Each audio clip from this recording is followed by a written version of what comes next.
Why is it so hard to talk about death, dying and grieving?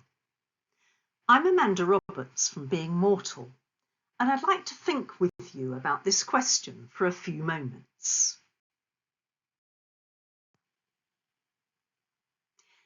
It's often said that death is the final taboo, that people don't want to talk about it.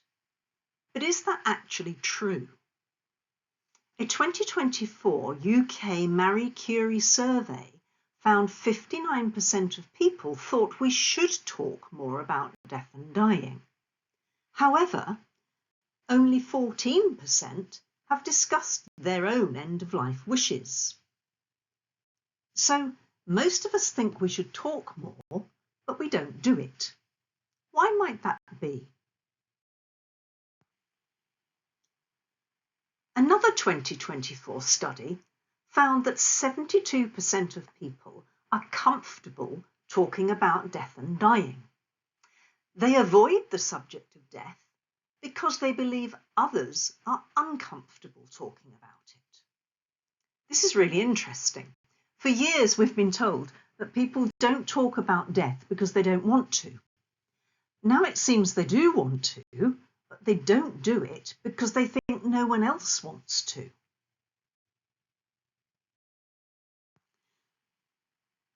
So does any of this matter?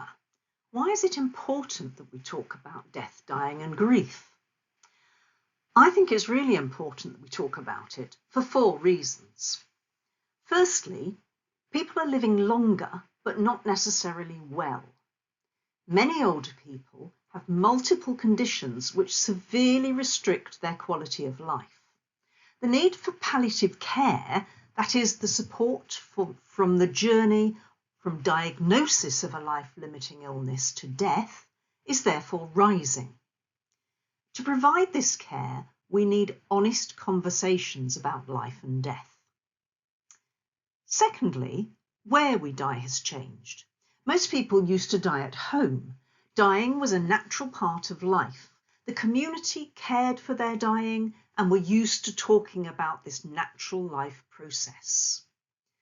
Now, 43% of people die in hospital, with many others dying in care facilities.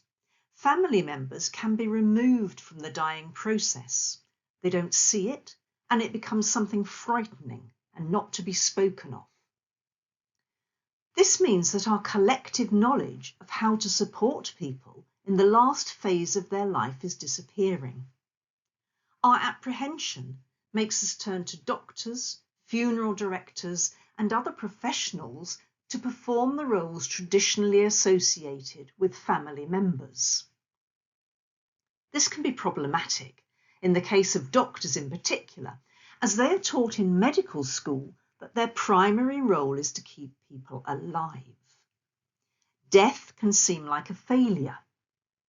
Therefore, some people at the end of life are subjected to medical interventions which may well not prolong their life and can make the dying process more uncomfortable or frightening. They can also be denied the freedom of choice, which is the right of all human beings. So, if we want to talk, and it's important to talk, what stops us? It seems we are put off by 3 main things. Firstly, social norms stop us. Talking about death and dying is seen by many as morbid and impolite. Secondly, it is sometimes difficult to find the right time and the right people to talk to. Talking to family and friends can be difficult because we don't want to upset them. Talking to health professionals can be difficult because time is limited, and sometimes professionals don't communicate well around issues such as death.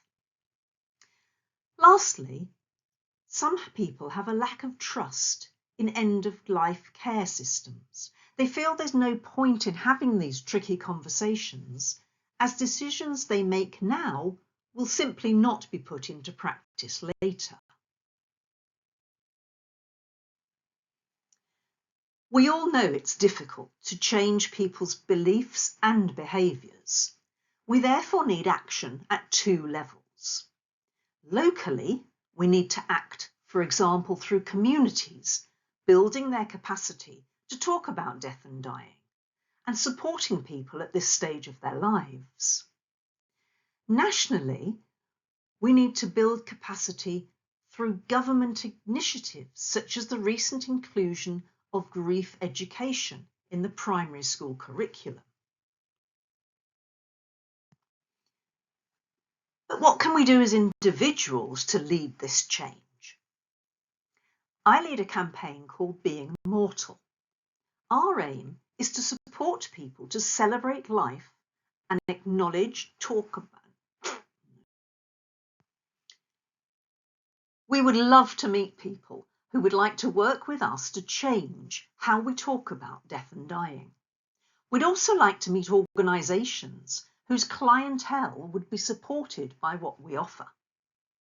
If you're interested in collaborating or in participating in a workshop, please do get in touch and become part of our powerful movement for change.